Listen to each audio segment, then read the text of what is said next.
करेंगे ADHD से related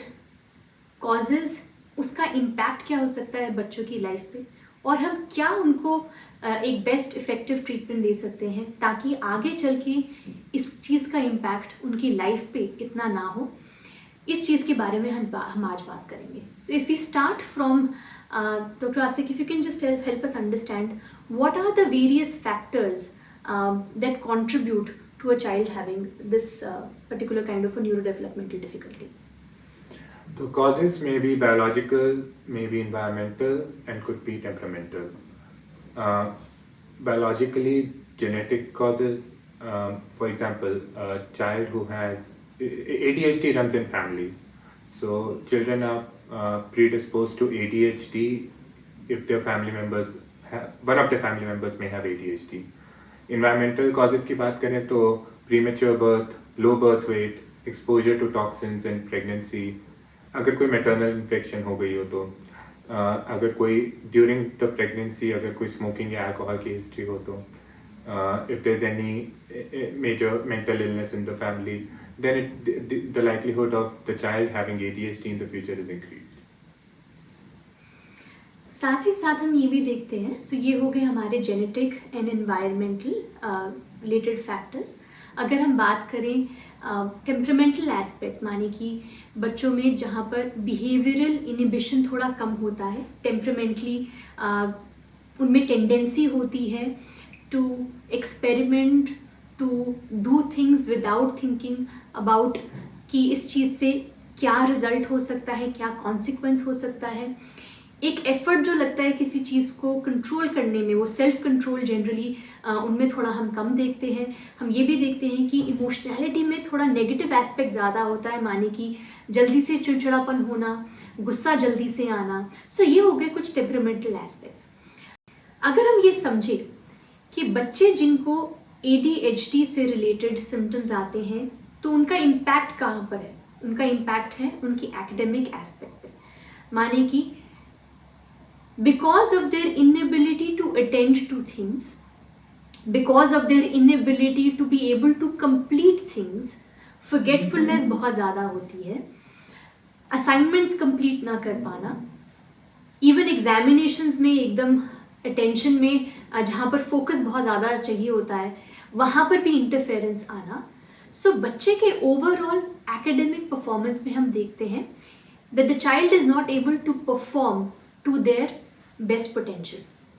similarly अगर हम बात करें हाइपर एक्टिविटी के चलते, हाइपर एक्टिविटी की वजह से अगेन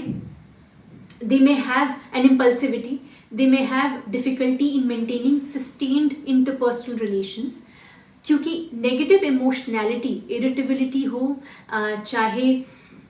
उनका एस्पेक्ट हो जहाँ पर गुस्सा बहुत जल्दी आ जाना, अपने ऊपर कंट्रोल ना कर पाना, जो बहुत इंपॉर्टेंट एस्पेक्ट्स हैं ऑफ इंटरपर्सनल रिलेशंस। सो जल्दी से अपने दोस्तों से, पीयर्स से कॉन्फ्लिक्ट में चले जाना, रिलेशनशिप्स ना मेंटेन कर पाना, फ्रेंडशिप्स बहुत जल्दी बदल जाना या टूट जाना, ये वाले एस्पेक्ट्स जो हैं उनके सेल्फ एंड इंटरपर्सनल एस्पेक्ट पे एक नेगेटिव इम्पैक्ट लेकर आते हैं। सो अगर हम इन चीज़ों को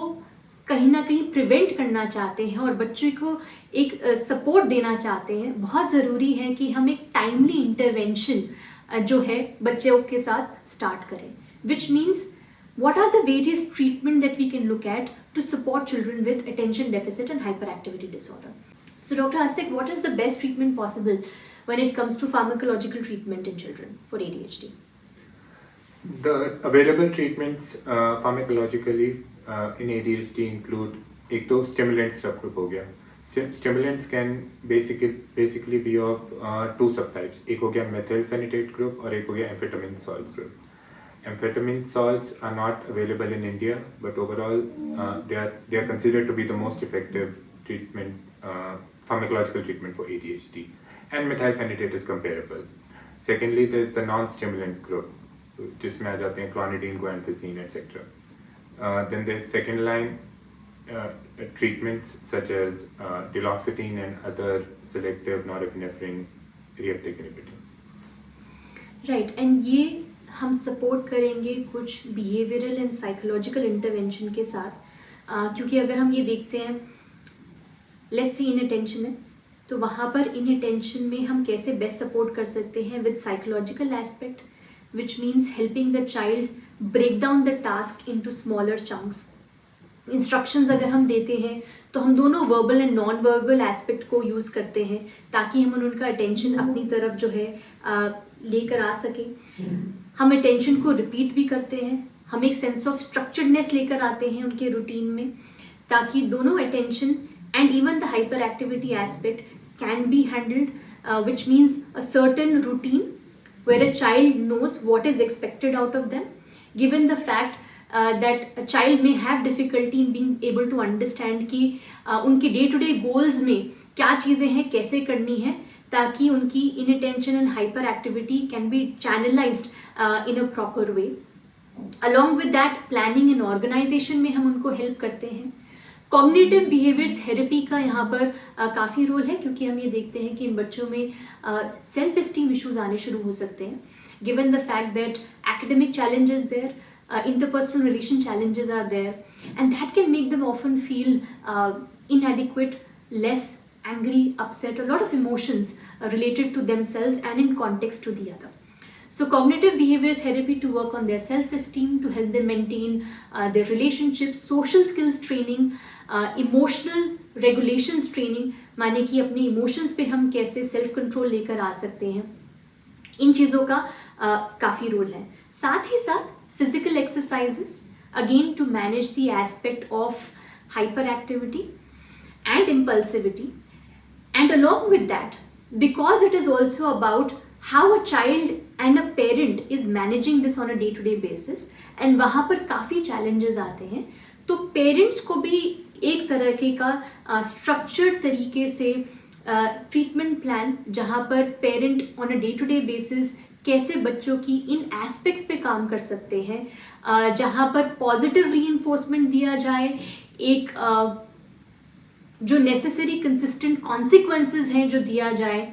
ताकि बच्चे इन इंस्ट्रक्शंस को, इन गोल्स को, इन बिहेवियर्स को over a period of time they learn to comply with it. So they understand कि जब ये कोई चीज़ ऐसी होती है which is expected of them to not do, there is a consistent consequence, and then what is the right thing to do, and then there is positive reinforcement, and how to also work in terms of the day-to-day interaction, structuredness, goals, all of these things with the child. At the same time, Dr. Asik, there is a lot that the school can also do over here, and how do you think that the school can support any child again with struggling with this? So school-based accommodations basically include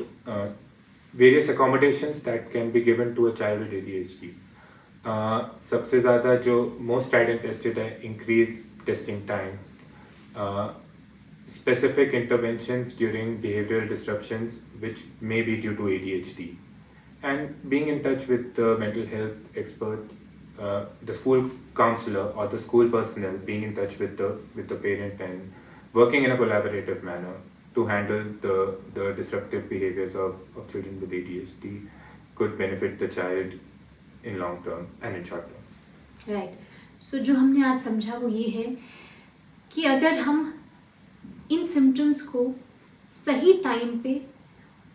identify करें और सही time पे intervention शुरू करें, जहाँ पर role आता है मेंटल हेल्थ एक्सपर्ट्स का, जहाँ पर रोल आता है फार्माकोलॉजिकल का, जहाँ पर रोल आता है cognitive behaviour therapy, psychological interventions का, बिहेवियरल इंटरवेंशंस का, रोल आता है पेरेंट्स का, क्या वो ऐसी चीज़ें कर सकते हैं जिससे कि बच्चे को डे टू डे लाइफ में सपोर्ट मिले, and a lot of role from the school as well, where the school can provide support in the form of modified activities, goals, day-to-day reporting, working with the parent along with any other specialized individual or service which is required, let's say occupational therapy, and even in the classroom, what could be the various interventions that can be provided to them coming from a remediation expert, जहाँ पर उनकी hyper activity, उनकी फिजिडिटी, उनकी attention के aspects पे काम किया जा सकता है। इन सारी चीज़ों को जब हम देखते हैं तो हम ये देखते हैं कि कहीं ना कहीं हम बच्चों को और उनकी क्वालिटी ऑफ लाइफ को काफ़ी हद तक इम्प्रूव कर सकते हैं, ताकि इन चीज़ों का लॉन्ग टर्म एस्पेक्ट और कॉन्सिक्वेंस उनकी लाइफ पे, उनकी ज़िंदगी पे ना आए।